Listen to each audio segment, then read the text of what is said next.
Welcome to Odisha news 27। Rayagada जिला Kashipur block रे अजଣା रोगरे व्यापी चली रोगरे आक्रांत होई 3 जण शिशुंक मृत्यु घटिथिबा बेले 4 जण शिशु गुरुतर हो पड़िछन्ति। प्रथमे काशीपुर गोष्ठी स्वास्थ्य केन्द्र रे परिवार लोके भर्ती करथिले। गुरुतर अवस्था जोगु आम्बुलांस रे रायगड़ा जिला मुख्य चिकित्सालय रे भर्ती परे चिकित्सा चली। तेबे गत 6 तारिख रु आज पर्यंत दासी माझी, नरेंद्र माझी और पूर्ण माझी जनक परे जनकर मृत्यु घटिथिबा बेले आक्रांत शिशु माने हेले पवित्र माझी, महेंद्र माझी, पलासी माझी और जयराम माझी चिकित्सा चलछि। घटनारू प्रकाश जे काशीपुर ब्लॉक डंगासिल पंचायत मुनुसपदर ग्राम रे गत 3 तारिख रु अजଣା रोग व्यापीबा आरंभ हैला।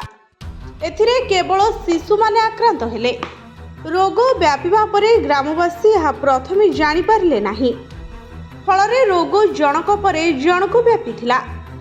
जिला मुख्य चिकित्सा अधिकारी डाक्टर लालमोहन राउतराय और अतिरिक्त जिला मुख्य चिकित्सा अधिकारी डाक्टर बरदाकांत मिश्र चिकित्सालय आक्रांत शिशुंक स्थिति अनुध्यान करथिले।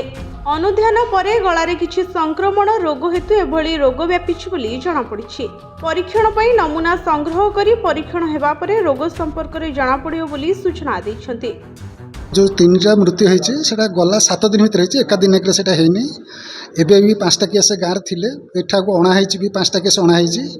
आउ जड़े रहिले पेसेंट बहुत बाध्य कलापर से आसिला ही किंतु ये जो केस होता माने गोटे सस्पेक्टेड केस ऑफ डिप्थेरिया जहाँपाई कि आम थ्रोट सब ये अलरेडी नहीं सारूँ। तार रिपोर्ट आसको 7 दिन लगे। सीरम टेस्ट भी कराहब, तार ब्लड टेस्ट सीरम ब्लड रु सीरम कढ़ाई ब्लड टेस्ट करा। काशीपुर ब्लॉक प्रतिनिधि अरविंद साहू रिपोर्ट ओडिशा न्यूज 27।